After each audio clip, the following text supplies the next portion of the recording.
Buenas tardes a todos. Manuel, es un gusto tenerte de nuevo acá en la Fundación. Creo que estuviste acá hace como 2 años. 2 años. Por las manos de nuestro común amigo Gabriel, el incansable Gabriel, que maneja la Fundación, no es una fundación, es una ONG muy dedicada al tema de los derechos humanos en América Latina en general y en Cuba en particular. CADAL, basada en Buenos Aires. Y hace realmente un trabajo notable en relación a Cuba y por este intermedio desarrolló un vínculo muy importante con disidentes cubanos que viven en Cuba, y entre ellos Manuel Cuesta Mocú, y además de ser un disidente, un hombre que participa de la política dentro de los límites de lo posible en Cuba, es también un académico. Entonces, que nos aporta una mirada a la vez de un académico y de un activista político y de un cubano que vive en Cuba, no vive en el extranjero, aunque esté siempre con gente alrededor del mundo. Entonces, me parece que es una mirada muy importante de compartir con los brasileños. Entonces, que estamos aquí con ganas de escucharte una vez más, Manuel. Entonces, que sea muy bienvenido. La casa es tuya también, Gabriel. Y bueno, te sugiero hablar por unos 20-25 minutos y ahí tendríamos una conversación informal con la participación de quien quiera participar en la conversación.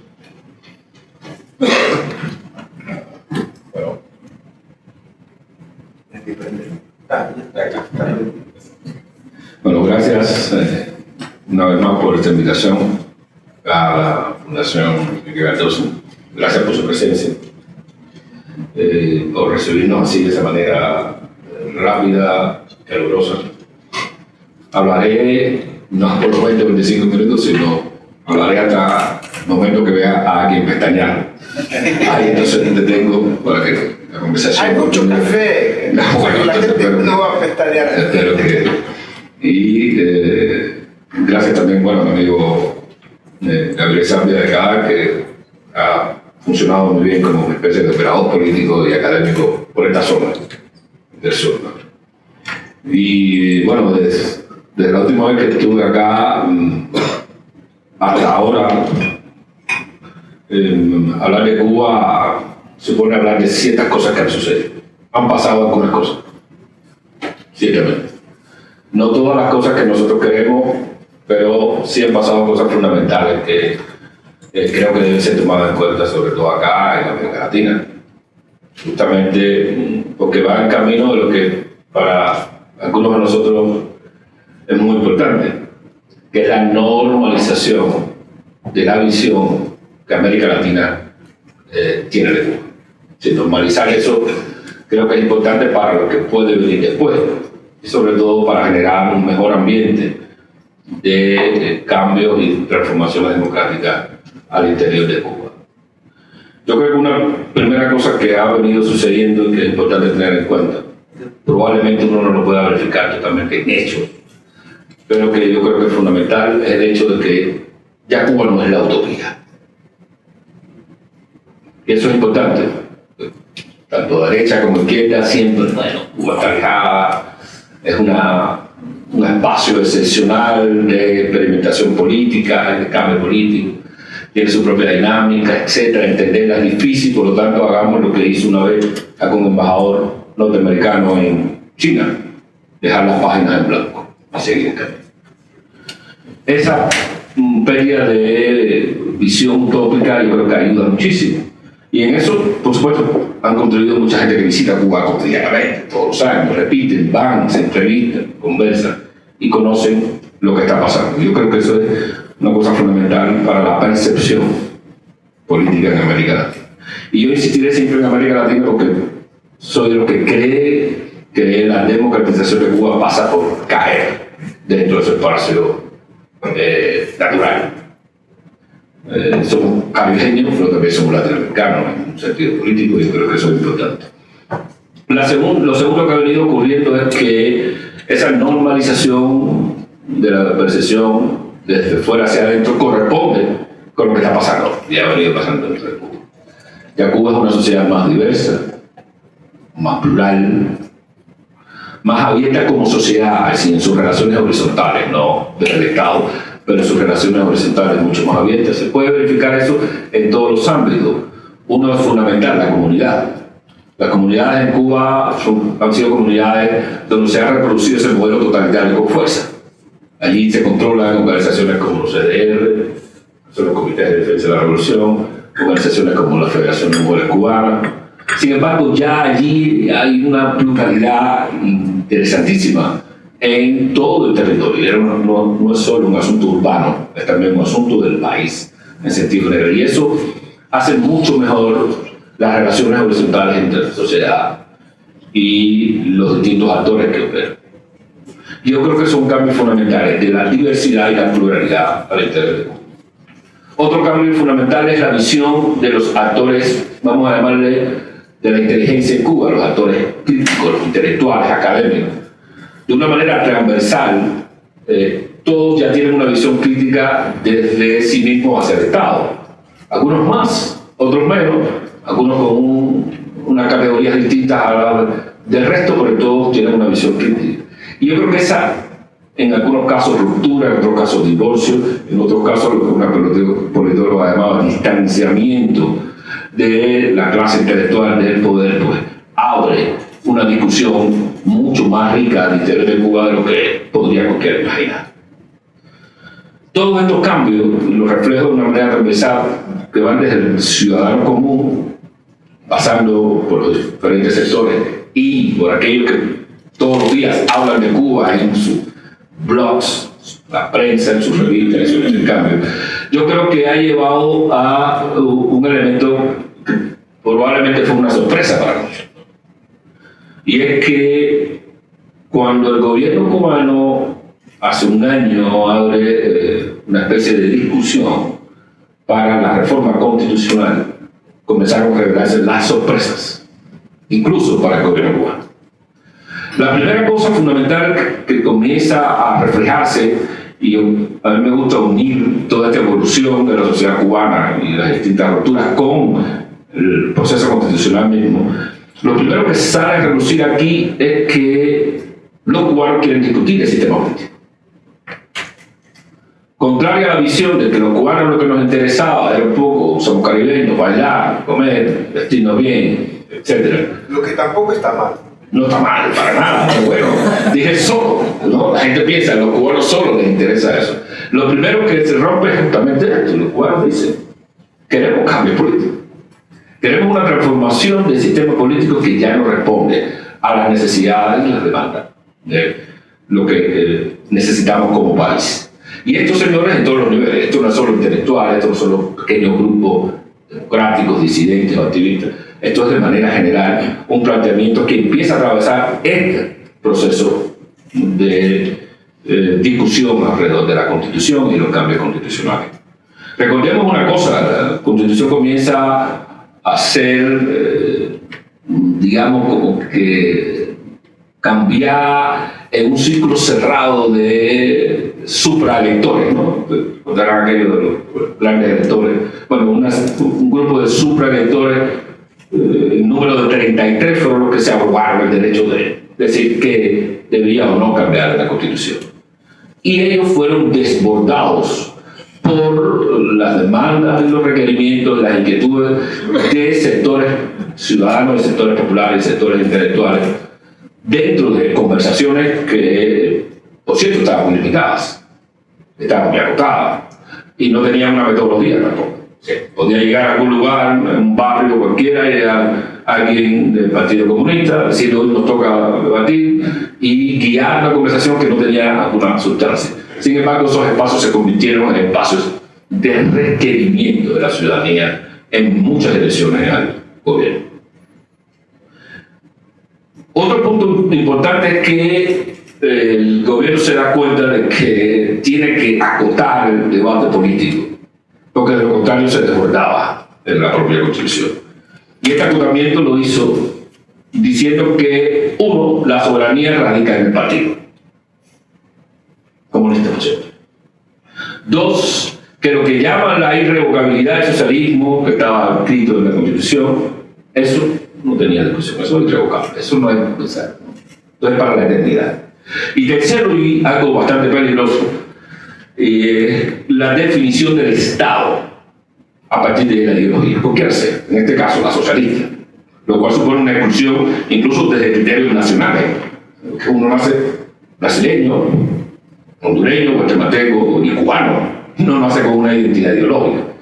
Sin embargo, estos tres elementos el gobierno tuvo la percepción de que no podía someterlos a la discusión justo porque iba a ser desbordado. Aún así, fueron desbordados. Y de una manera sorprendente, porque la gente, la mayor demanda, se dice, el gobierno contabilizó alrededor de 11.000 propuestas, lo cual no quiere decir que sean 11.000 ciudadanos. Una misma propuesta puede ser aprobada por más ciudadanos. Pues iban en la dirección muy sorpresiva para todo el mundo de pedir proposición o nominación y elección directa del presidente de la República. Eso es nuevo, definitivamente. Y eso es una gran sorpresa, incluso para nosotros mismos. Porque también nos habíamos querido que los cubanos venían a ganar política, que solo tenían demandas del estómago. Sin embargo, esto sucedió de esa manera. Y llevó a que el gobierno diera marcha atrás en algunos de los aspectos del anteproyecto de la Constitución. Y les refiero ahora a cuáles son las novedades de ese anteproyecto de la Constitución. Primero, lo que salió más como debate público para los interesados en Cuba, la cuestión del matrimonio igualitario. Eso fue lo que se apropió de la discusión dentro de Cuba. Eso fue un primer elemento importante de discusión y parecía novedad al interior de Cuba. Un segundo elemento importante era que, curiosamente, para los defensores de derechos humanos, el gobierno decía que aquellos pactos o convenios internacionales firmados por las autoridades iban a estar por debajo del derecho internacional. Es decir, el derecho internacional iba a tener primacía sobre el derecho nacional en aquellos tratados, no todos, en aquellos convenios o convenciones, no todas, que el gobierno cubano había tenido a bien firmarlo. La niñez, la mujer, la tortura, etcétera, algunos que son muy importantes. Y la tercera novedad para la narrativa cubana era que desaparecía la palabra comunismo como la meta final a la que iba a llegar el Estado de la sociedad. Que esto iba a desaparecer, definitivamente. ¿Y qué pasó al final? Luego de estas discusiones, todo eso volvió atrás. La palabra comunismo es reincorporada al texto definitivo de la Constitución. El artículo 68, que tenía que ver con los derechos igualitarios por la comunidad LGBTIQI, también desapareció. Y dejó claro que en aquellos tratados que habían sido firmados por el gobierno cubano, el derecho nacional estaba por encima del derecho internacional. Lo importante en esto es una dualidad clave para entender este proceso dentro de Cuba. Primero, el gobierno le tomó el pulso y temió a las propuestas de los ciudadanos. Segundo, y tan importante como lo primero, demostró las fracturas claras al interior de la élite. De modo que la minoría logra imponer un texto constitucional, pero se queda justamente en minoría respecto de sí mismo, de la estructura de muchas instituciones gubernamentales y, por supuesto, respecto de la sociedad. Y aquí que tenemos una constitución que es una especie de híbrido entre cierto reconocimiento a derechos humanos, por primera vez, quizás a mi modo de ver excesivamente, no he contrastado con otras constituciones, pero por primera vez la Constitución, el nuevo texto, menciona 56 veces el concepto de derechos humanos. No sé si eso era necesario, pero en todo caso refleja una realidad profunda al interior de Cuba. Por primera vez el texto divorcia los derechos más o menos mediatizados que reconoce a la libertad de expresión, asociación, reunión y expresión, que saben mejor que nosotros que son de los derechos fundamentales, los divorcia de la construcción de la sociedad. Si uno toma los artículos anteriores, decía: ninguna de estas libertades reconocidas puede ser ejercida contra la voluntad del pueblo cubano de construir el socialismo, bla, bla, bla. Así decía la Constitución anterior. Esta no dice eso. Esta dice algo similar a lo que puede decir la Constitución de Brasil o de Argentina. Todos estos derechos pueden ser ejercidos y terminan cuando se viola el derecho de los demás. Y eso parece estar bien. Lo interesante en esa dirección es que estos derechos, de alguna manera, y ahí está el híbrido, estos derechos que acaba de reconocer la Constitución y que lo hace de una manera laica, si pensamos en la ideología, como una confesión o una fe, están ligados justamente a aquellos derechos que vulneran la soberanía popular y le reconocen solo derechos al Partido Comunista, que eran los artículos que anteriormente yo le refería. El artículo 1 dice que Cuba es un Estado socialista. El artículo 4, que dice que el socialismo es irrevocable, ya ese que fue revocado por la historia, probablemente el escandinavo no, pero este que fue revocado por la historia, ellos dicen que es irrevocable. Y el artículo 5, que dice que el Partido Comunista es la vanguardia de la sociedad cubana, y por primera vez hacen lo que se llama un refuerzo negativo en psicología, que es decir que es un partido único, sí, para que nadie se imagine que puede de alguna manera contestar esta primacía del Partido Comunista. De manera que por un lado estamos en un momento preconstitucional de todo esto, porque las constituciones modernas nacen justamente por el reconocimiento de la soberanía de los ciudadanos, soberanía popular en algunos lugares. Sí, esto es un momento preconstitucional en cualquier dimensión histórica que se realice. Luego se combina esto con reconocimiento de determinados derechos de los ciudadanos supuestamente desligados de cualquier convicción o visión ideológica. Y por lo tanto esto refleja esos momentos de fractura, primero de la sociedad con el Estado, luego dentro del mismo Estado, determinados actores con cierta influencia, y nos da como resultado una constitución, probablemente me decía un constitucionalista que sabe mejor que yo, por supuesto, de estos temas, que casi todas son referenciales, pero en todo caso es una constitución vacía, totalmente referencial, que nos dirige todo al momento en que se elaboren nuevas leyes que deben ser adaptadas a la nueva constitución, por supuesto, digamos, nuevas directrices del Estado. En ese momento nos encontramos. ¿Qué hay de nuevo? Justamente, bueno, lo que hay de nuevo es lo que yo no habría hecho, no habría propuesto, no hecho, que es fijar el reconocimiento de la propiedad privada en la Constitución. Conozco el derecho de todos los actores económicos a participar, sea lo que sean, punto. Sí, el derecho justamente de todo, pero reconoce la propiedad privada como propiedad privada. En términos cubanos, por supuesto, todo un avance, porque la propiedad privada fue estigmatizada desde el mismísimo 1959, aunque no fue hasta 68 que se eliminó todo, pero desde 59 está estigmatizada por lo que se llama el gobierno revolucionario. Eso es algo interesante, de nuevo, en el contexto cubano. Lo segundo interesante es, lo que les narraba anteriormente, es laicizar determinados derechos. Es decir, ya yo puedo ejercer estos derechos justamente porque son derechos, independientemente de la ideología. Eso es lo que dice la Constitución. Lo otro interesante es cierta recuperación de la estructura del Estado como teníamos anteriormente en el 59.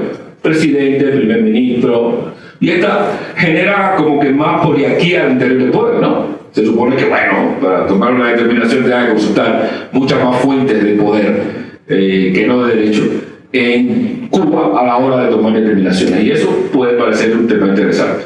Lo otro es que van a volver el Capitolio, lo están remodelando, con ayuda de una compañía danesa, está remodelando el Capitolio, y esto son buenas cosas, porque se para el poder físicamente. Es decir, El poder está en el Capitolio, lo que ha ido a Cuba sabe dónde está, ¿no? El Parque Central, pero el poder hoy está reunido en aquella herradura donde está Martí, y es ahí donde está el Comité Central, el gobierno, la PAL, y todo. Están unidos, se comunican por pasillos por debajo de la tierra, y eso hace el poder mucho más letal, el ejercicio del poder mucho más letal. Otro elemento importante es que no se asombren, pero en Cuba ahora mismo, si yo soy detenido, puedo nombrar un abogado desde ya. Eso no podía ser antes.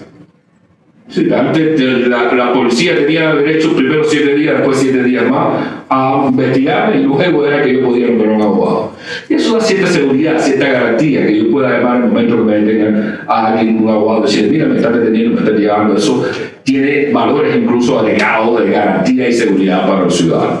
Estas son novedades interesantes de esta Constitución que muchos se preguntan por qué el gobierno, con esto termino esta dirección para abrir la pregunta, muchos se preguntan por qué el gobierno hizo una reforma constitucional casi a un año del cambio de rostro del gobierno. Es decir, ¿por qué no se dieron más tiempo? Podrían haberlo hecho. Un país donde no hay gran cultura institucional, constitucional y legal, pues podrían haber continuado durante un tiempo más con esa antigua constitución y hacer reformas pequeñas, sobre todo en un país donde los decretos son más que las leyes. Pues bueno, podrían seguir con esa práctica. ¿Por qué lo hacen? Bueno, hay muchas hipótesis en torno al asunto. Lo concreto es que lo hicieron y se llevaron la sorpresa. Siempre en términos cubanos. Referendo 24 de febrero, voto, campaña por el sí del gobierno cubano en toda la isla. Violando la propia ley, en Cuba no se puede hacer campañas políticas, espero que en el futuro ya se puedan hacer, porque la hizo el mismo gobierno. Y poca asistencia realmente de los ciudadanos, sobre todo en las ciudades, al referendo. El gobierno primero reconoce la participación de un 81% de la gente en la votación, el referendo. Pero han ido saliendo los datos y demuestran que no es exactamente así.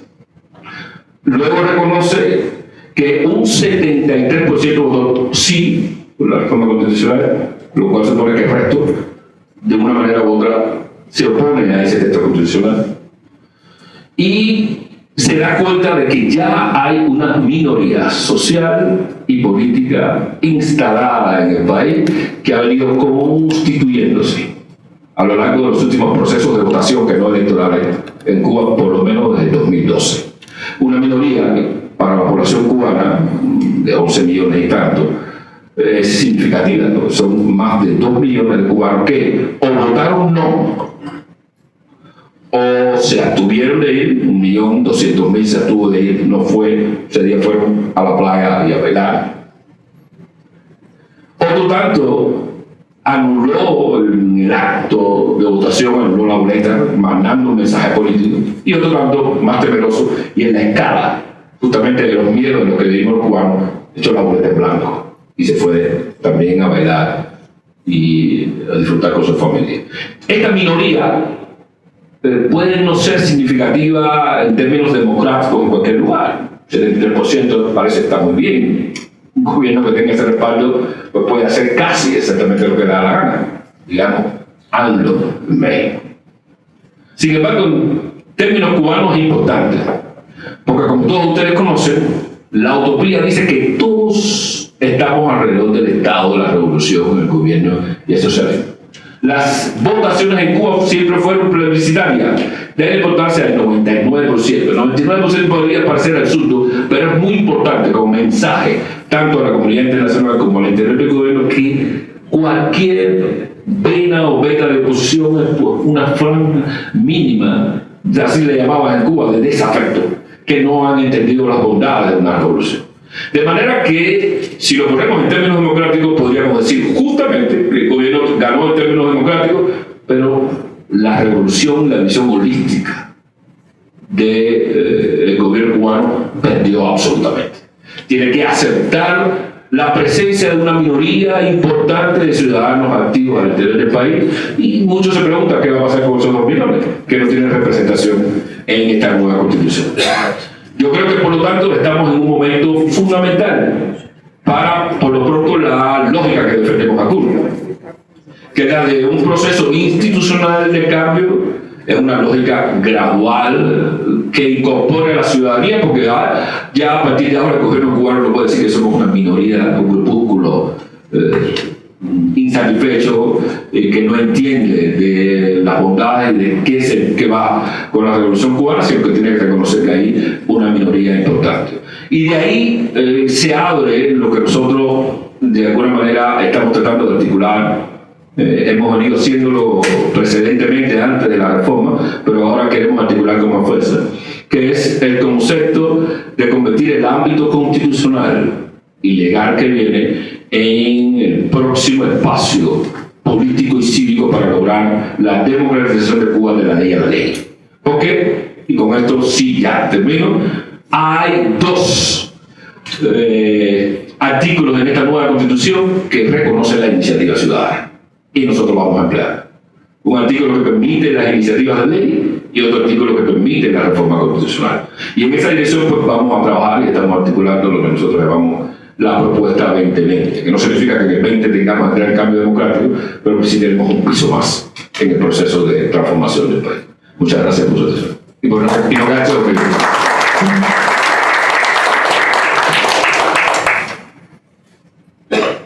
Muy bien, Manuel, muchas gracias por la excelente presentación. Ahora, en portugués o en español, como quieran. Nicolás, ¿estás seguro? ¿Así? Tú serías el primero.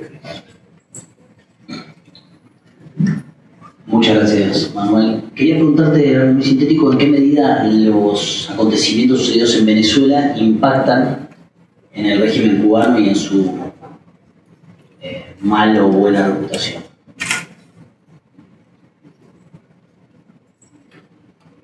Sí, mira, yo creo que impacta mucho. Económicamente impacta.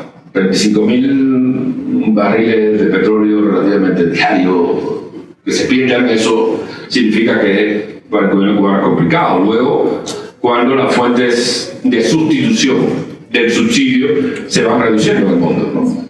Cuba ha vivido siempre el subsidio de otros y eso se va reduciendo. Hubo un desplazamiento de algunos ministros del gobierno por Argelia antes de las protestas contra Bouteflika. Yo creo que eso se valore ahora, y por Qatar, que no sabemos exactamente qué puede pasar allí, tratando de buscar otra fuente de diversificar la cesta petrolera de Cuba. Por lo tanto, el impacto económico lo va a tener. Ya que me decía ayer que habían ciertos apagones en La Habana. Segundo, y para mí es importante, el impacto que va a tener político, vamos a decir geopolítico. Es correr hasta el límite y la acera misma de la isla cubana la defensa de un modelo que trató de defenderse hacia puertas afuera. Yo tengo muy buenas evidencias de que todo el modelo que culminó en el ALBA y el nuevo constitucionalismo latinoamericano, en la reforma constitucional, tiene su asiento en La Habana. Y esto como una manera de actualizar, no hay manera de obtener, un modo de obtener el poder por otras vías, pues vamos a tratar de hacerlo a través de las urnas. Como decía un politólogo o profesor, era una manera de empezar a matar la democracia de las urnas, ¿no?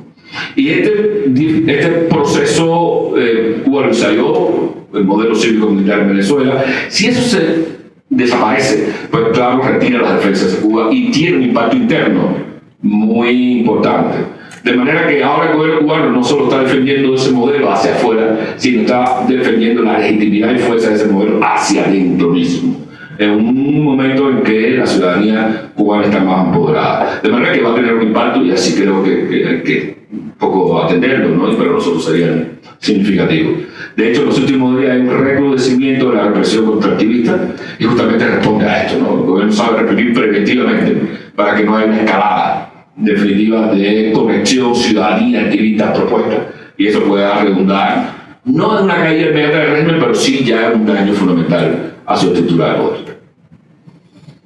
Otra pregunta. Manuel Cuenca, un placer. Mi nombre es Ortelio, yo soy de nacionalidad colombiana, pero 25 años en Brasil, trabajo con la Arte Internacional de Fuerza Sindical de Brasil.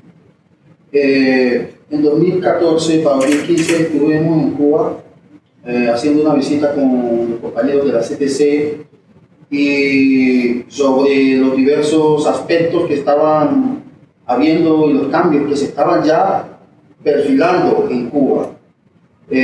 Nosotros siempre defendimos una posición democrática en Cuba.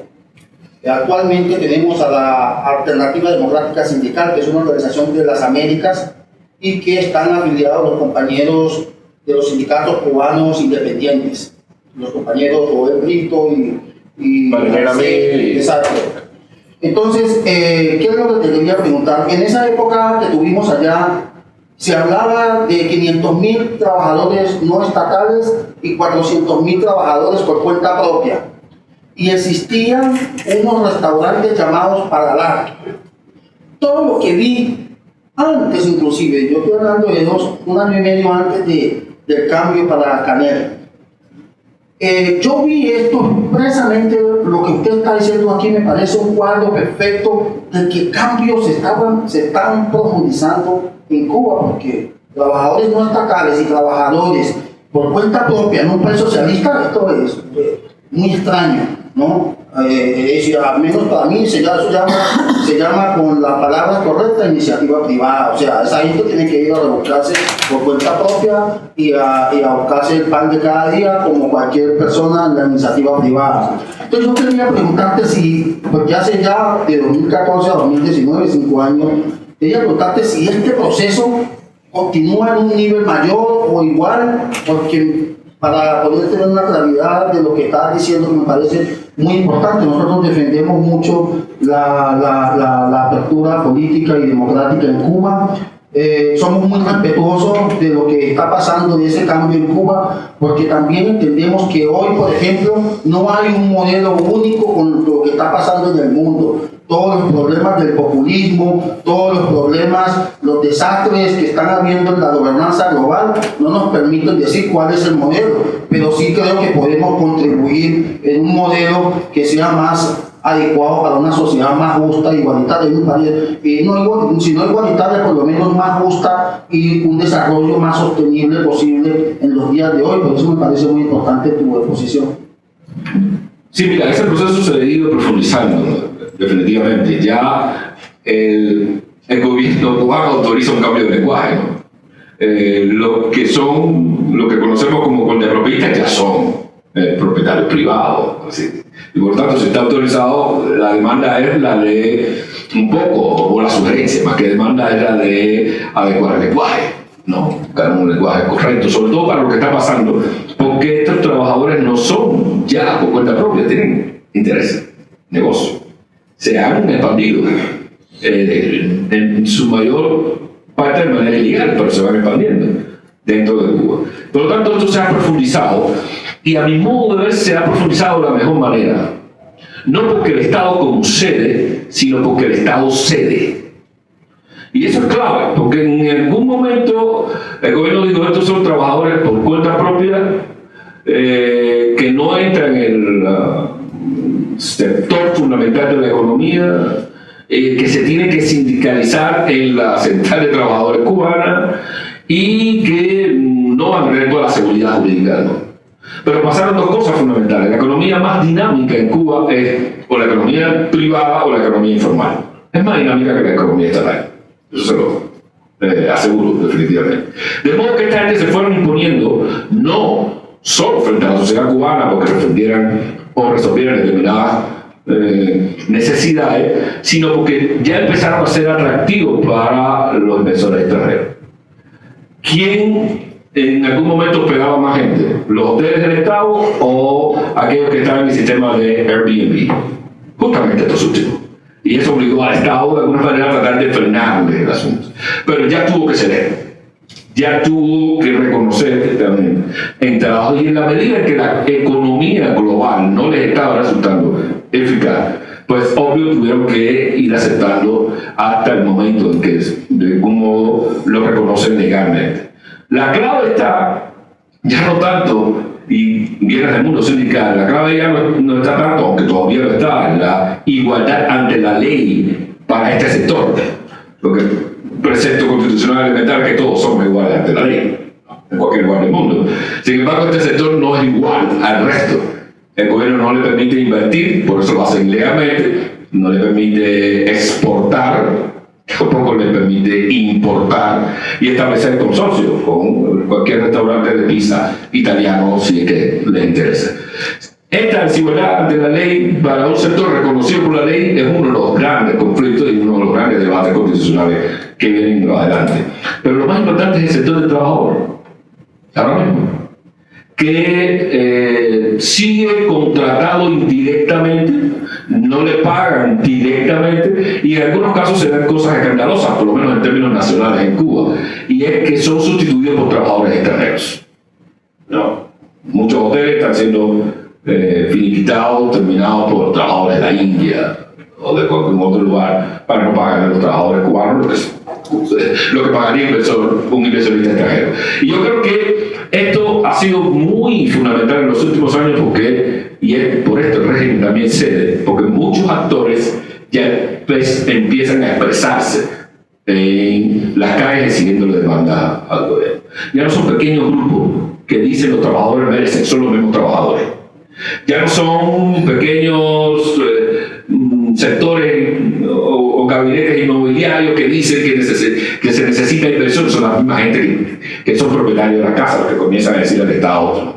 Ya no son 3 o 4 escritores los que dicen que los derechos de los intelectuales, los artistas van por aquí, son los mismos intelectuales y los artistas los que están demandando. Yo creo que la capacidad del gobierno para gestionar los conflictos que vienen en una narrativa que supuestamente le da más derechos constitucionales a los cubanos va a ser el gran medidor de la capacidad de liderazgo y de la legitimidad del gobierno actual para enfrentar los desafíos que tenemos en Cuba.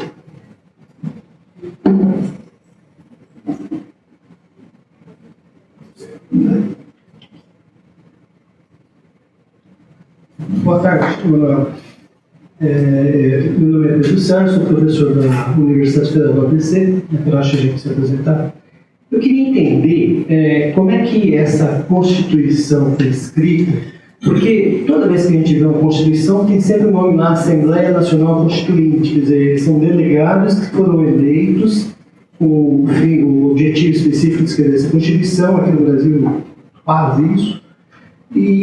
Mas eu não entendi como é que, você falou, são 33 supra-eleitores, o meu espanhol não é muito bom, né? E essas pessoas se inscreveram nessa Constituição e capturaram 11 mil emendas constitucionais.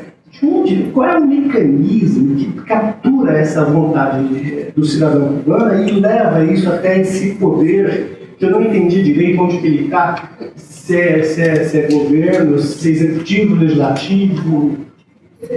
Queria entender como é que estruturou essa captura dessa vontade e ela chegou lá até esse documento e foi promulgado, otorgado, não sei. ¿Se puede explicar? Sí. No, bueno, lo hablo. Sí, mira, ¿cómo fue el proceso? A ver, es interesante este antecedente porque el hecho de que la Constitución se haya reformado no vino así como de una ocurrencia momentánea del gobierno. Ya desde el 2013 se estaba alumbrando la idea de que Cuba necesita una reforma constitucional, actualizar este modelo a las actuales circunstancias, lo cual hace peor el proceso posterior, porque desde esa fecha el gobierno habría tenido la oportunidad de generar, yo soy un amante de la democracia deliberativa, por ejemplo, y habría tenido la oportunidad de generar espacios de discusión y propuestas ciudadanas en la dirección de hacer un proceso justo como se hace el proceso constituyente, que eligiendo a constituyentistas, gente que va a hacer una elección popular y luego esta gente pues hace una propuesta, luego esa propuesta es sometida a la discusión y luego es que se eligen a los nuevos representantes a partir de la nueva estructura constitucional. Nada de eso sucedió, lo cual ya indicaba por dónde iba el gobierno. Y luego la metodología más sencilla fue la de decir justamente que como el Partido Comunista es quien domina, es el dueño de la casa, dueño del espacio, es el Partido Comunista quien elige, coopta o de alguna manera define cómo se va a hacer el proceso. Y lo que hicieron fue esto, convocar una comisión de 33 personas. después de dejar claro qué era lo que no se discutía, qué era lo que no pasaba por la soberanía y por lo tanto por la legitimidad.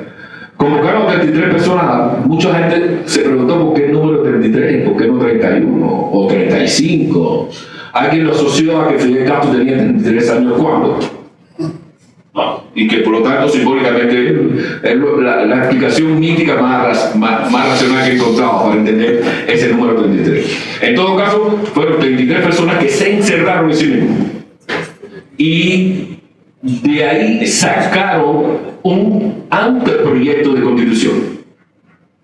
En el momento en que ellos están discutiendo en un cuarto cerrado, en Cuba, como en Brasil, la religiosidad es fuerte, y hay una de estas múltiples religiosidades fuertes provenientes de África, son los abacuados, una práctica casi una hermandad más que una religión. Y ellos han popularizado el término de el cuarto de Fambá. Ese es el cuarto donde no entra nadie, solo los iniciados. Bueno, eso, el gobierno cubano estableció 33 gente que estaban encerrados probablemente en un lugar más estrecho que este, para discutir ese asunto, permitió que la gente popularizara que el gobierno está en su cuarto de Fambá, definiendo qué es lo que nosotros, cuáles van a ser las reglas de la convivencia futura. Por lo tanto, ese proceso ya no tiene la legitimidad popular. Lo curioso es que por La Habana habían pasado algunos profesores de la Escuela de Valencia en España, Valencia, España, no Valencia, Venezuela, y habían pasado por allí para ver cómo articulaba lo que llamaron esto, el nuevo constitucionalismo latinoamericano, que tenía una premisa fundamental: convocar a la gente. Por lo menos vamos a empezar convocando a la gente. El gobierno eso no lo hizo en Cuba, aun cuando lo avaló para casos como Venezuela, luego Ecuador, Bolivia mismo, etc. Y esta ruptura con la soberanía ya debilita la legitimidad de la Constitución.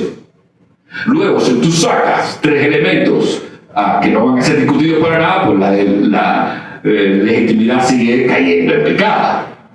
Entonces trataron de salvar el rostro y proponen este anteproyecto a la discusión de la ciudadanía, pero sin un método, literalmente sin una metodología ni para recoger datos, ni para procesar datos, ni para jerarquizar tampoco esos datos. No había metodología. Sinceramente, ellos designaron lo que llamaban unos dúos, todos miembros del Partido Comunista en cualquier lugar, que eran los que iban a los distintos lugares. Y ahí en algún lugar podría alguien empezar a leer aburridamente, más aburrido que yo, los textos de la Constitución, la gente a decir, no, yo creo que esto, tal cosa, y en otros lugares hacerlo de una manera un poco más rigurosa. Por ejemplo, en el espacio donde hay abogados e intelectuales, pues tenían que guardar la forma. Los abogados, por supuesto, a demandar un poco más de rigor en la decidencia. Pero no había una metodología nacional. Luego lo que sí había eran apuntes de lo que la gente decía. Era como una especie de detector de por dónde va la gente. Y es por eso que ofrecen en cifras determinadas demandas de los ciudadanos. Lo curioso, y esto es importante para indicar cómo culmina el proceso, es que, según ellos, hubo alrededor de 8.000 propuestas de volver la palabra comunismo a la Constitución, según ellos. Y hubo 11.000 propuestas de la necesidad de elegir directamente al presidente de la República. Lo curioso fue que restituyeron la palabra comunismo, pero no establecieron la elección directa. Lo cual demuestra que esto solo sirvió de alguna manera para tomarle impulso a la sociedad, más que para incorporar justamente en la Constitución elementos de representatividad, democratización, etc. Lo único que modificaron, resultado de la presión, fue el artículo 68, que era el que tenía que ver, el artículo 68 en el anteproyecto, que era el que tenía que ver con el matrimonio igualitario, por decirlo de manera breve. Y eso, curiosamente, porque el gobierno tomó mal el pulso de la realidad. Y lo único que hizo fue fortalecer, por cierto, a un sector religioso que en Brasil es bastante fuerte, que son los evangelistas. Y ellos hicieron una campaña muy fuerte para decir no al matrimonio igualitario. Incluso tuvieron una idea básica, una idea curiosa y simpática de hacer su campaña contra el matrimonio igualitario, porque hicieron unos pequeños volantes donde decían: este es el diseño original. La cosa del diseño original como que atrapó a mucha gente. Entonces ya no era que se opusieran al matrimonio igualitario, sino el hecho de que estéticamente estaba bien presentado, ¿no? Y eso de alguna manera influyó. Llevó al gobierno, obviamente, a retirar lo del matrimonio igualitario y a empoderar a las iglesias, que ya han probado que tienen poder político también para incidir, y que lo que veremos en el futuro pues, mucho tendrá que ver con el papel que ellas comienzan a jugar. De manera que es una sociedad revolucionaria abierta a los derechos, empodera a sectores bien conservadores dentro de la sociedad cubana, de esas paradojas de las revoluciones cuando empiezan a meterse a la cola, por cierto. Entonces yo creo que este fue el proceso y ha dañado la legitimidad, obviamente, de la Constitución. No la pueden defender. Son las nuevas reglas de juego, pero tienen problemas para defenderlas y aplicarlas. Y hay que ver qué va a pasar con las leyes. Una débil legitimidad que se asocia a otra débil legitimidad. Y es que el presidente designado no responde al espíritu de la nación. Y entonces mucha gente le dice: bueno, usted no fue electo por nadie. La pregunta de algunos es: pues aquí nunca se eligió. Y la respuesta de la gente es: bueno, está bien, pero eso solo se lo permitíamos a Fidel Castro y a Raúl Castro. Después de ellos hay que elegir. Y entonces ahí hay una fractura que es importante entre el Estado y la sociedad, y que yo creo que va a marcar y definir la batalla futura. Pero así fue el proceso. Yo tengo una pregunta. Manuel, tú mencionabas la nueva arquitectura del poder, ¿no? Que están ahí poniendo plata para reformar el Capitolio, sugiriendo que el poder legislativo, lo que sea, tendrá un poco más de poder en Cuba de lo que tuvo hasta ahora, ¿no? Yo quisiera justamente preguntarte, en términos formales, ¿cómo se quedó la arquitectura del poder, la distribución del poder formal? Y en términos reales, ¿con quién queda la batuta? Es con las Fuerzas Armadas. Sí, mira, en términos formales, la única reforma al interior del Estado es, el reconocimiento del presidente de la República. Eso no es una cosa menor, porque en Cuba el presidente no es de la República, es del Consejo de Estado y de Ministros. Un concepto distinto. Y esto ahora lo va a llamar presidente de la República. Al interior también el establecimiento de un primer ministro, un presidente con un vicepresidente y un primer ministro o primera ministro con su gabinete. Esto de cara a la galería un poco, ¿no? El edificio físico de la Asamblea, que es supuestamente donde radica fundamentalmente el poder, pues va a pasar al Capitolio en algún momento cuando lo termine, pero esperemos que sea pronto, sobre todo por el ambiente. Y el problema fundamental que se le planteó a la Asamblea era su carácter casi aleatorio, ¿no?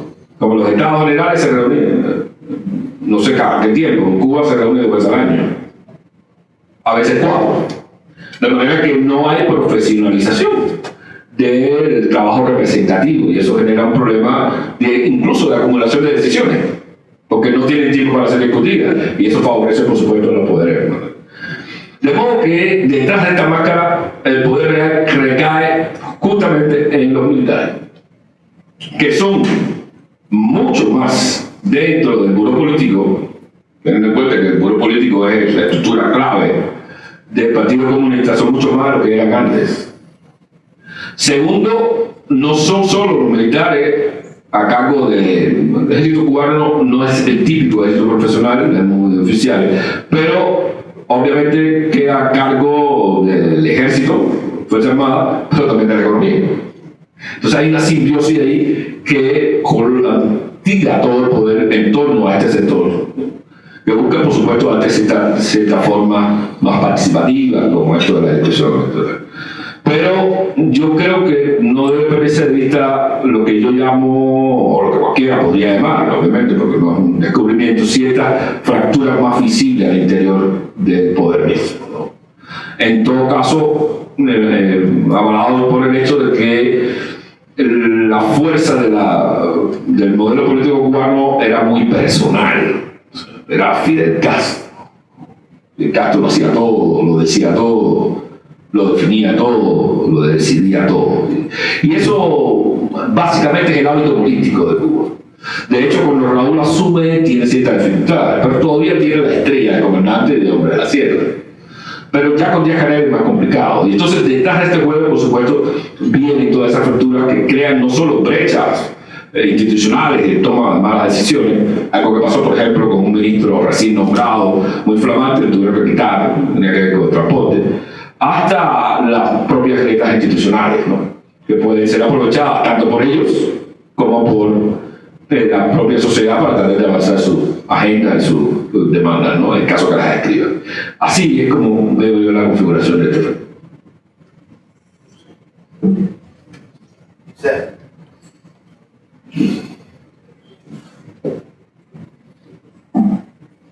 José Luis, yo trabajo en la Fundación. Emanuel, una pregunta de política externa. Claro que con la administración de Trump hubo un retroceso muy importante en las relaciones de Cuba con los Estados Unidos, que estaban empezando a tomar alguna dimensión importante, ¿no? ¿Cómo está hoy esta relación entre Cuba y Estados Unidos bajo la administración Trump? Bueno, muy mala, ¿no? De mal en peor y de peor en peor, si hay una palabra superlativa, pues. De hecho, un dato, antes de Obama lo que había era oficina de intereses, pero estaba llena de funcionarios. Después de Obama vino una embajada que empezó a llenarse de funcionarios. Y hoy tenemos una embajada sin funcionarios. Entonces, está por debajo del nivel de cuando era oficina de intereses. Eso, pues, ya te un índice de lo mala que está en la relación. En términos políticos y en términos de política, yo creo que ha habido un retroceso más acá de, por ejemplo, la época de Bush. Bush tenía un discurso duro, pero abrió la mayor cantidad de comercio entre Cuba y los Estados Unidos fue bajo Bush. No hay que engañarse con eso, en términos duros y de cifras. Y ahora ya eso no existe prácticamente, ¿no? Canadá trató de sustituir un poco a Estados Unidos en el suministro de determinadas cosas, pero Cuba no paga. Y entonces Canadá dijo que si paga, pues no hay bien ni servicio. Luego, la tensión política pues es mucho más fuerte entre ambos gobiernos y la retórica. Lo curioso es que, y este contraste a mí me gusta, en tiempos de Obama, comparado con los tiempos de Trump, la crítica más dura, los cubanos insultan mucho, en términos de insulto político, era contra Obama que lo que han sido contra Trump, lo cual nos llama la atención. Pero no tanto si uno analiza lo siguiente: el gobierno cubano siempre ha venido bien el discurso duro para cerrarse al interior, de manera que gracias a Trump, ¿no? Lo que ahora es, gracias a Trump, en el discurso y la retórica, tiene un efecto mayor sobre la economía cubana en un momento que la economía cubana intentó abrirse un poco más. Y entonces los hoteles, por poner un ejemplo explicativo de esto, comenzaron a ser visitados por turistas norteamericanos, en cruceros, de México o de cualquier otro país. Había una afluencia de turistas norteamericanos. De manera que hay una segmentación del mercado turístico en determinadas zonas del país, en La Habana sobre todo. Del mismo modo que hay una segmentación turística en Los Cayos, que es para los canadienses. En el turismo de mochila, que es para los nórdicos, los europeos que van como quieran. Y el turismo ya un poquito más elegante, por lo menos que se muestre más elegante y más interesado en estar en buenos resorts, que es para los norteamericanos. La política de Trump retira a estas personas y debilita el mercado. Y ¿qué hace también Trump? Con cierta, probablemente, asesoría, decirle a los americanos: pueden ir, pero hospédense en casas, no en hoteles. porque todos los hoteles son dominados por los militares y nosotros queremos agarrar a los militares. Entonces eso genera una tensión política y también económica que está teniendo su impacto al interior del país. No sé si esto, a mi modo de ver, no favorece para nada la evolución democrática del país, pero en todo caso, no sé si esto empieza a revelar las tantas máscaras que el gobierno siempre ha tenido, de empezar a mover a negociadores por debajo del telón para tratar de suavizar las cosas, o tratar de hacer lo que se hizo con Colombia, de utilizar el leverage del gobierno cubano para, de alguna manera, influir también en Venezuela y encontrar para sí mismo algún descanso, alguna zona de acomodo en las relaciones con los Estados Unidos. Pero en todo caso, ahora están bien malas, no favorece la democratización y ya los ciudadanos, por cierto, muchos ciudadanos están protestando. Pero la última medida fue quitar, digamos, la posibilidad que teníamos los cubanos de obtener visa de 5 y en algunos casos de 10 años para ir a Estados Unidos. Ahora eso se restringe a 3 meses, una sola entrada y si te vas a quedar en Estados Unidos, cómete durante los próximos 7 o 8 meses, porque si te cojo te vino para cubano. Entonces eso está generando una tensión al interior que es complicada de manejar y veremos cuál es el resultado final de eso. Oh, yo quería solamente agradecerle por estar acá, porque nos ha explicado cómo evoluciona la cosa en Cuba. Yo estaba en Cuba algunas veces. La primera vez que yo fui a Cuba, yo era líder de mi partido, del Senado. Pero fui invitado por Casa de Américas y el gobierno de Cuba no sabía quién yo era. Entonces no me dieron ninguna atención porque me dio mucha libertad. Me dio como de libertad. Al último día, el ministro de Educación Hart, yo creo que se llamaba, se buscó que descubrió que era líder aquí del Senado, de la oposición del MDB, no sé de lo que fue en el Senado. Luego estuve como presidente en Cuba y como presidente no ve mucho, porque son cosas oficiales. Él siempre fue otra vez a Cuba en carácter personal. Y no busqué a nada. Pero noté los cambios por los cuales había pasado Cuba. Porque yo caminaba como persona, así, solamente el embajador sabía, y mi mujer, no sé cuánto, la gente no se daba cuenta. Entonces me sentí muy a gusto para caminar y ver lo que pasaba. Pero los cambios habían sido lo que usted describió acá. Ya había muchos hoteles, muchos restaurantes locales, no sé cuánto. Y ya, en fin, había un espíritu más emprendedor, sin hablar de toda la parte que tiene turismo extranjero, que era fuerte, no sé cuánto, y todo. Entonces yo creo que sí se siente que hay un cambio en Cuba. Lento, pero sí hay un cierto cambio, ¿no? En el tiempo, yo conocí a Fidel, por supuesto, allá y acá, y en el tiempo de Fidel era el espíritu de la construcción era él, nada más, ¿no? Más sencillo. Me acuerdo que una vez él me dijo, él vino aquí a Brasil y me dijo, ¿y tú cómo haces tu agenda? Yo le dije, más o menos, y no, estás equivocado. Estás equivocado que yo en Cuba, yo recibo lo que quiero cuando quiero. Los demás tiempos yo me quedo leyendo y leí sobre la crisis que está en el mundial.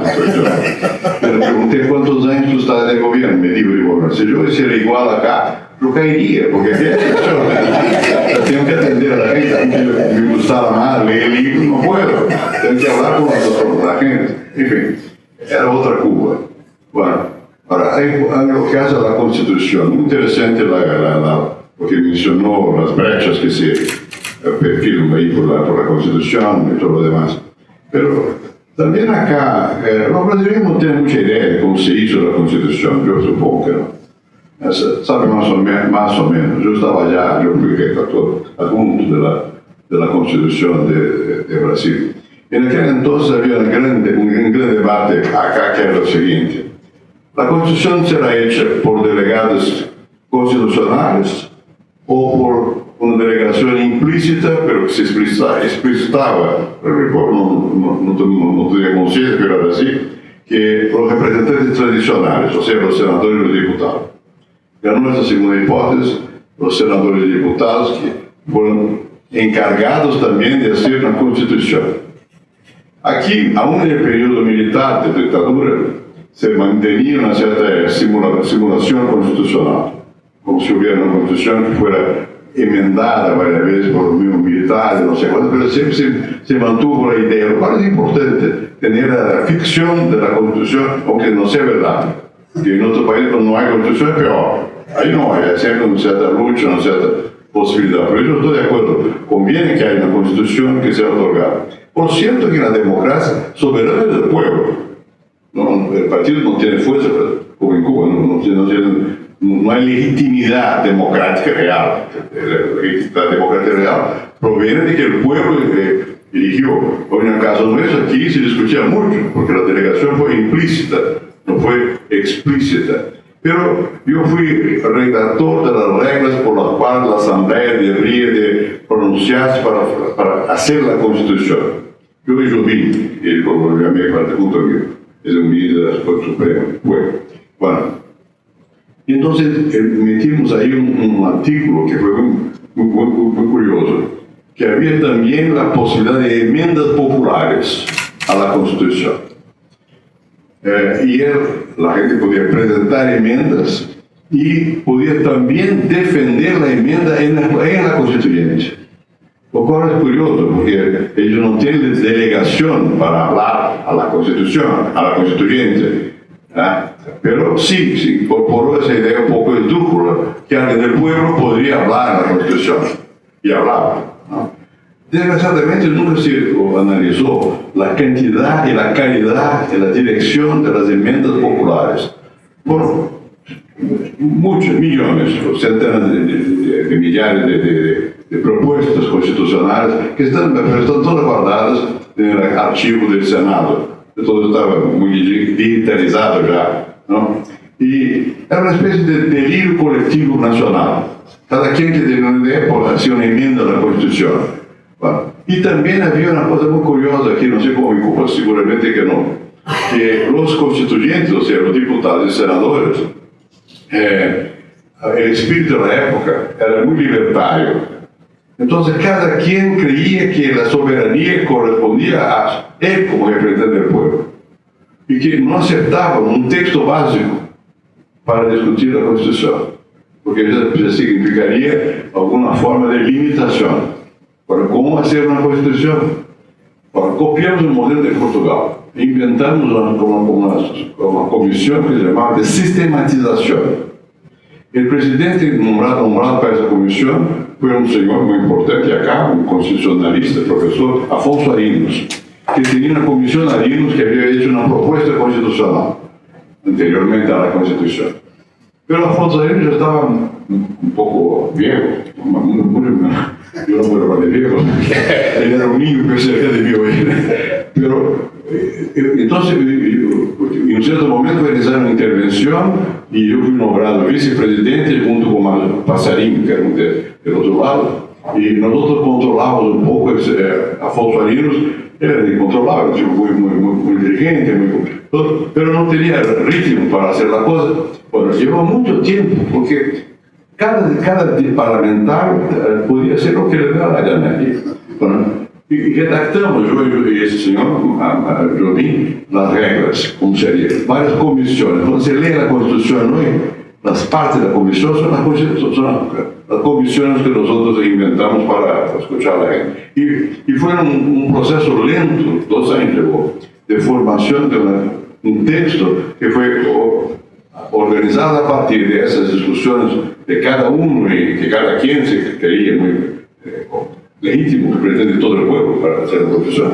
Y más de enmiendas populares, algunas de las cuales que no fue ni siquiera enmienda popular. Había una que fue al comienzo de la discusión: ¿quién tiene la soberanía? El presidente era el vicepresidente, porque el presidente que había sido elegido por el Congreso, Tancredo se murió. El vicepresidente era Sarney. Bueno, y la regla que nosotros pusimos allí era que la Constitución, la Asamblea era soberana. Eso fue entendido por el gobierno como un golpe contra el gobierno, como soberano. Entonces puede terminar el mandato, sí puede. La Asamblea Constituyente es soberana. Bueno, eso fue muy costoso, no sé cuánto, tuvo que tomar muchos cafés, muchos desayunos con Sarney para decir que no era contra él, no sé cuánto. Pero logramos poco a poco hacer la Constitución. El juego constitucional es un juego de poder, en verdad. Es un juego de poder. ¿Quiénes son los que tienen poder para que su voz sea escuchada y luego que sea transformada en texto de la Constitución. Y los grupos de poder existen, pero aquí en aquel entonces los sindicatos estaban ahí, había sindicatos en la Constitución, mucha discusión, ¿no? Todos estaban ahí, fue muy interesante, empresarios también, ¿no? Bueno, pero la fuerza más organizada no eran ni los sindicatos ni los empresarios, eran las corporaciones, los funcionarios públicos, los representantes legislativos, los grupos profesionales que se organizaban, a un punto tal, como estaba todavía en la transición hacia la democracia, a un punto tal, la gente quería que su categoría estuviera en la Constitución. Una vez se asomaron allí unos señores en mi despacho en el Senado y me dijeron, mira, nosotros no estamos en la Constitución. ¿Y por qué deberían estar? No, que somos bibliotecarios. Muy bien, no, pero todos estaban. Tenía razón. Estaban los guardias forestales, estaban los militares, los policías, todos estaban en la Constitución. Todavía es así. ¿No? Toda la relación impositiva y de los impuestos, las taxas que se pagan, todo esto definido por la Constitución. Si el gobierno quiere cambiar algo, tiene que hacer una enmienda a la Constitución. Bueno, pero en el fondo la Constitución fue el producto de la enorme discusión de los grupos de poder, inclusive los militares. En un cierto momento hubo una crisis porque el equipo que era, había una comisión de defensa nacional, no sé cuánto, que tenía que hacer la propuesta. Y había un redactor general, el senador de Amazonas, que ese señor, a una cierta altura, Cabral. Y Cabral era un tipo liberal, todo, pero un poco confuso. Y él aceptó una propuesta de la Comisión de Defensa Nacional por la cual las Fuerzas Armadas tienen que ver con la soberanía y con la defensa externa del país. Bueno, eso es un problema grave, porque cuando era una pelea entre las policías civiles, ¿quién va? El ejército no puede. No puede haber una intervención. Luego, durante las elecciones mínimas en ciertas regiones, para garantizar, ¿quién va a garantizar? Bueno, eso fue una discusión enorme. Yo no voy a entrar en detalles, pero el texto que está en la Constitución yo lo redacté para hacer un acuerdo que por demanda de cualquiera de los poderes, el presidente de la República, el presidente del Congreso, el presidente del Supremo Tribunal Federal, ahí sí el ejército puede intermediar en una negociación.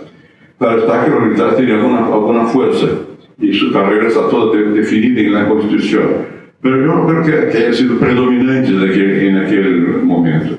El predominante fue la discusión sobre la reforma agraria, o sea, la propiedad. ¿Cuál es el uso social de la propiedad? ¿Cómo se va a definir eso?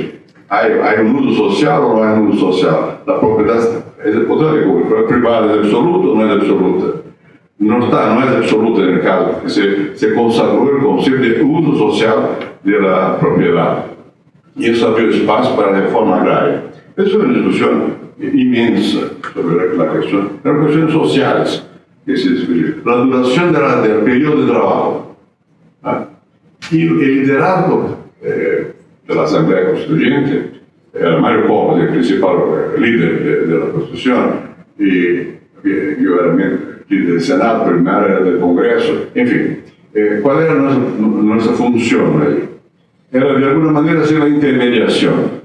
O sea, si uno propone que la duración del periodo de trabajo va a ser de 12 horas, el otro pone 6 horas, y nosotros íbamos por el camino intermedio, una cierta negociación, no sé cuánto. Y cuando no se llegaba al acuerdo, se decía, eso va a ser reglamentado por la ley ordinaria, o por la ley complementaria. Y nunca se complementó nada, ¿verdad? O sea, en fin, pero se logró tener una constitución. Que en el caso nuestro, bueno, tiene muchas imperfecciones, etcétera, algunas no voy a repetir, pero en el fondo se buscó un cierto equilibrio y la Constitución, en verdad, involucra en cada democracia en ampliar espacios de participación popular. El asunto que no puede ser directa, representación, pero en ciertos casos sí. Por ejemplo, en las decisiones de la Corte Suprema, ¿quién puede llegar a la Corte Suprema? ¿Quién tiene legitimidad para cuestionar una ley? Aquí en el caso brasileño, los sindicatos tienen legitimidad para cuestionar la ley. Se abrió mucho espacio para que hubiera un debate.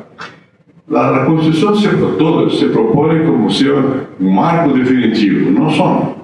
Hay que ver cuáles son los espacios que ellos proporcionan para que la sociedad pueda con el tiempo evolucionar. Yo me acuerdo, y con eso termino, una vez Felipe González, que era un amigo mío de España, me dijo, mire, la Constitución tiene que ser como una Biblia, vaga, hay que ser interpretada, es muy clara, no funciona. Hay que dar espacio a que la vida pueda jugar. Tiene razón, lo que usted mencionó es eso. Es una Constitución que de soberanía popular no tiene prácticamente nada, porque los 33 vinieron de imposición, de arriba, pero de toda manera, haber Constitución y haber votado la Constitución, que una parte de la población aceptó, otra no aceptó, que hay tantos huecos ahí donde se puede emplear espacio, es muy importante. Es muy importante, hay que realmente agarrarlo, al espacio, a la Constitución, pelear y darle tiempo al tiempo para que las cosas cambien. Manuel, si me permite, creo que faltó una pregunta sobre Venezuela. Tú hablabas de poder los militares al interior de Cuba. ¿Qué visión tienen ellos de la situación en Venezuela? ¿Qué rol pueden jugar en la solución de la crisis venezolana? Si es que pueden jugar algún rol constructivo en la solución del problema. Sí, en un foro anterior, no menciono cuál, es irrelevante para este momento, pero en un foro anterior salió esa pregunta también, ¿no? Algunos de los ponentes son de la creencia de que la solución del problema de Venezuela pasa por Cuba, como aquello de que la solución del problema en Colombia con la FARC pasaba también por Cuba y darle un espacio. Yo creo que el rol que pueden jugar los militares en el caso de Cuba pasaría un poco por alejarse del propio modelo que ellos construyeron con los militares en Venezuela. Es decir, reconocer que ese modelo que ellos le construyeron a los militares venezolanos, a la cúpula del ejército venezolano, pues es un fracaso y hay que mirar atrás y hay que dar las cosas que corran. La pregunta es si eso va a pasar. No sé si eso podría pasar porque ahí está en juego mucho. Ahorita yo hacía referencia al concepto de poder cívico-militar. Y eso es interesante porque es una especie de corporalización del Estado con una máscara constitucional y democrática, pero dejando claro dónde están los verdaderos factores de poder. Y eso, hasta donde yo conozco, fue casi una sugerencia del mismo gobierno cubano, sabiendo que el gobierno venezolano tenía que dejar un juego a otros actores. De modo que en el límite de la defensa del modelo, quienes entran a jugar esta unión cívico-militar. Y ha llevado a lo siguiente, a que en términos tradicionales, por lo menos en América Latina, hasta donde yo no conozco mucho el tema, el ejército venezolano se ha ideologizado más de lo que podría haber representado cualquier ejército en América Latina. Hay un proceso de ideologización muy fuerte del ejército venezolano. Luego hay un criterio clave que es el de, bueno, todos los ejércitos tienen inteligencia militar. Pero en el caso de Cuba, la inteligencia militar no solo vigila las lealtades castrenses, vigila las lealtades políticas. ¿No?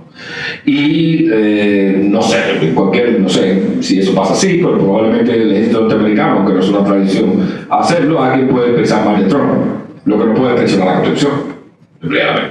Ahí ese margen existe, este margen no existe ahora mismo en el ejército venezolano.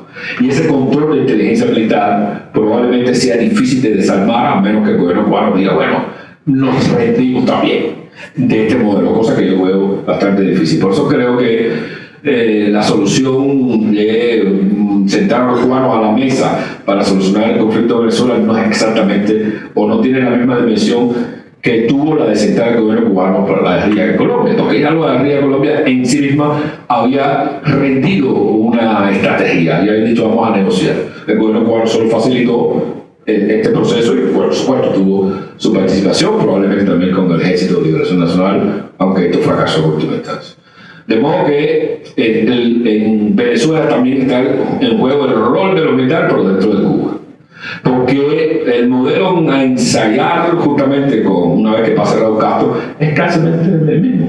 Es decir, los militares tenemos control de ciertas riendas clave de poder, tenemos mucho dinero y lo demás podemos permitirnos determinados juegos, a no ser que la sociedad los desborde, que ya es otra circunstancia. De modo que habría que entender a Venezuela entendiendo a Cuba y habría que entender a Cuba entendiendo a Venezuela hoy por hoy. En ese sentido son hermanos, ¿verdad? Simplemente de Cubazuela no está muy descaminado si no fuera entendido como una cosa peyorativa. Apenas para complementar, por favor, perdón. ¿Por qué el gobierno cubano políticamente no se pronuncia mucho? O sea, todos los gobiernos de América Latina se pronuncian. Perdón, Fausto. Es que hay una cuestión política. Yo veo muy poquísimo el gobierno cubano se pronunciar frente a la crisis de Venezuela. Casi no sale nada, por ejemplo, públicamente el gobierno defendiendo, por ejemplo, a Venezuela, desde el punto de vista político. ¿Qué piensas? Sí, es cierto lo que dice. En algún momento, con el cual va a hacer una declaración, con el momento límite, un conflicto, otra declaración, la última en la que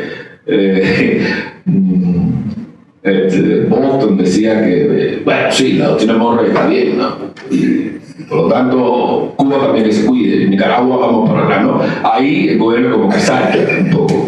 Ciertamente yo creo que, y eso indica el pragmatismo, el practicismo, para ser más riguroso, no pragmatismo, sino el practicismo del gobierno cubano. Yo creo que en algún momento ellos pensaron que quiere seguir produciendo. Y por lo tanto, trataron de no hacer demasiadas declaraciones que pudieran. No se produjo un quiebre y entran a diseñar alguna estrategia. Y por eso ha ido creciendo, ¿no? Pero creo que el practicismo casi en un momento determinado aquí pensó que, bueno, Maduro te quedas abandonado, ¿no? A tu suerte.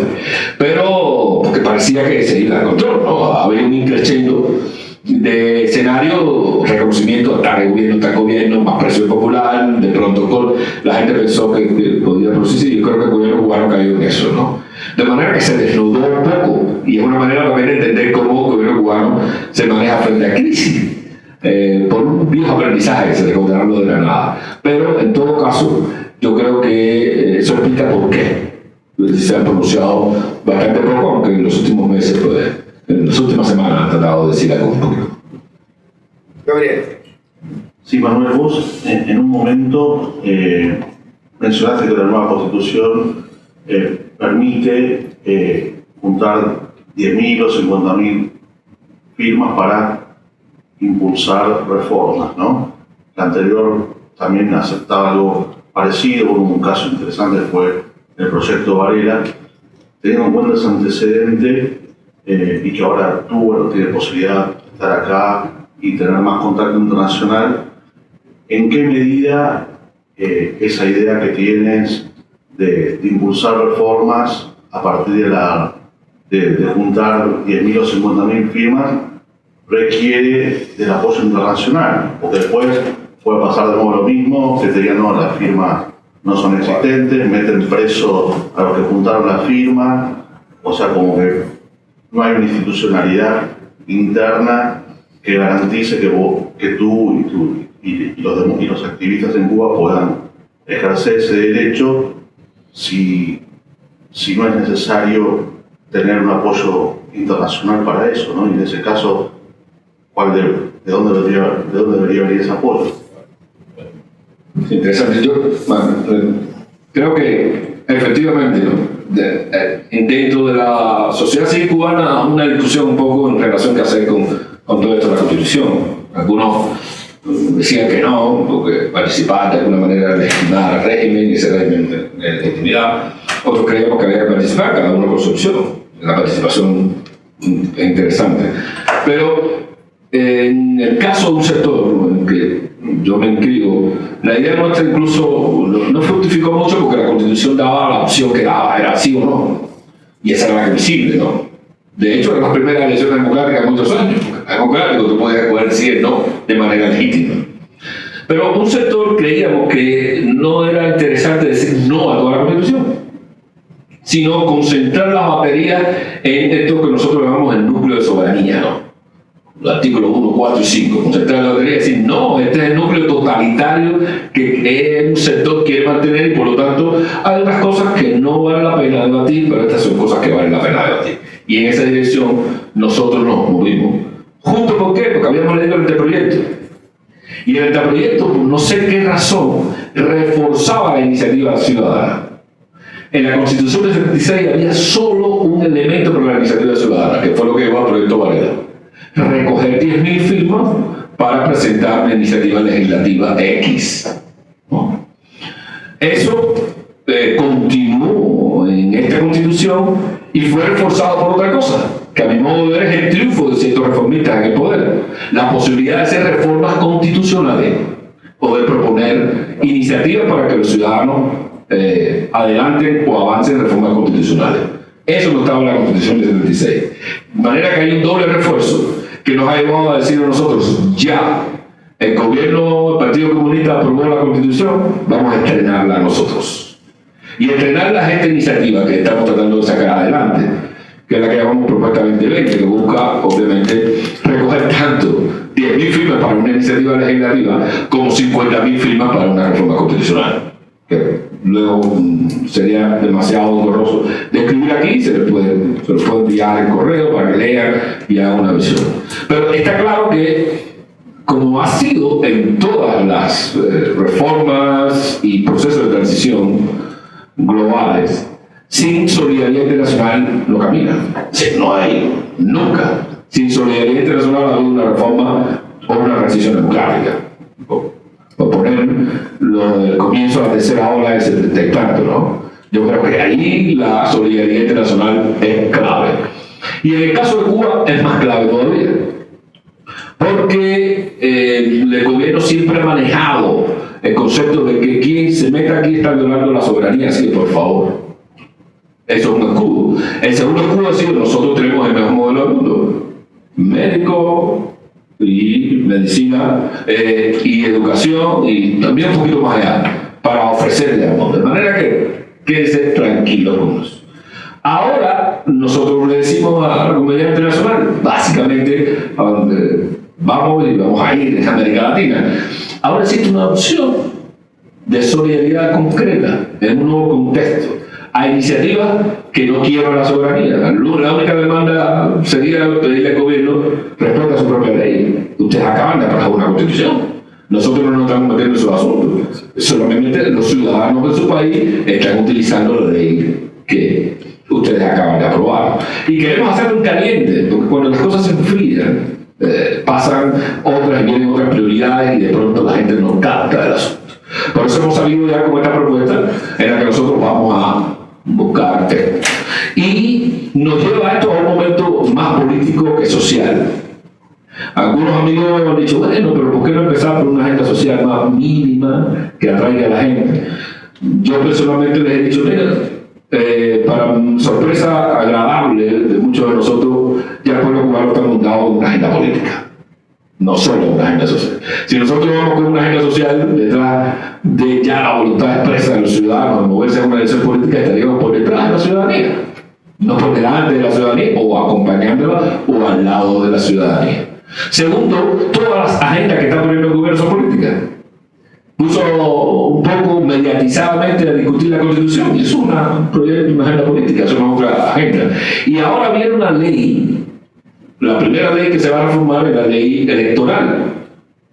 Y esto, elección es participación, representación, voto, independencia de consejos electorales, etc. Y esto también es una agenda política. Y debemos montarnos en eso. Lo segundo es que en Cuba no avanza lo social, sino avanza lo político. Definitivamente. Los trabajadores, los llamados trabajadores por cuenta propia, que es la iniciativa privada, han tenido que pelear duramente para que se les reconozca en la Constitución sus derechos como actores económicos. Y esto ha sido un avance político, no económico.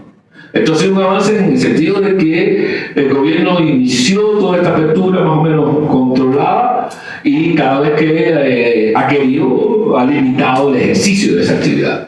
De manera que la prosperidad no está asociada a la capacidad propia de inversión o de gestión o de conseguir determinados mercados, sino a la voluntad política del Estado.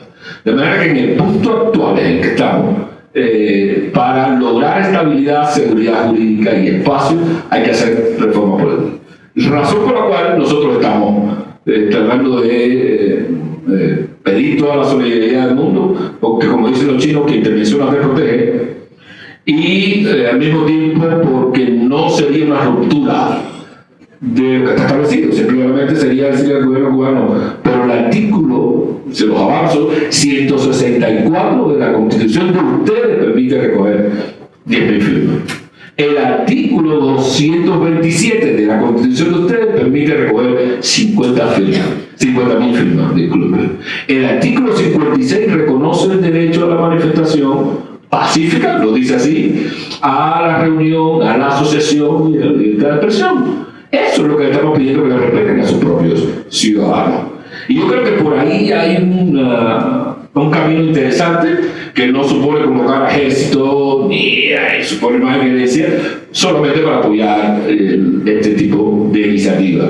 Pues nosotros creemos que hay que subir la parada hacia un quiebre simbólico, y es por eso que una parte de esta iniciativa es decir que Cuba ya necesita elecciones libres, democráticas, pluralistas, justas y también supervisadas, porque es el momento de ese quiebre simbólico en este momento constitucional del país. Por ahí en esa elección vamos, y cualquier solidaridad que podamos tener, pues le vamos a agradecer muy mucho a esta altura del juego de pelota o de fútbol de Cuba.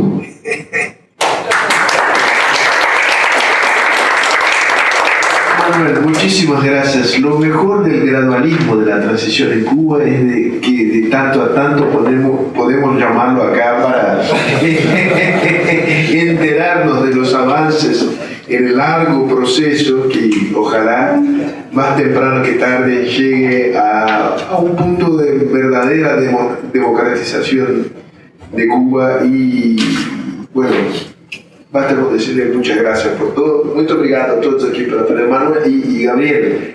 De verdad, y una vez más, muchas gracias. La casa es vuestra. No, gracias a ustedes por brindar este espacio tan valioso para nuestros colegas cubanos. Muchas gracias a ustedes. En esto estamos. Muy bien. Un abrazo a todos.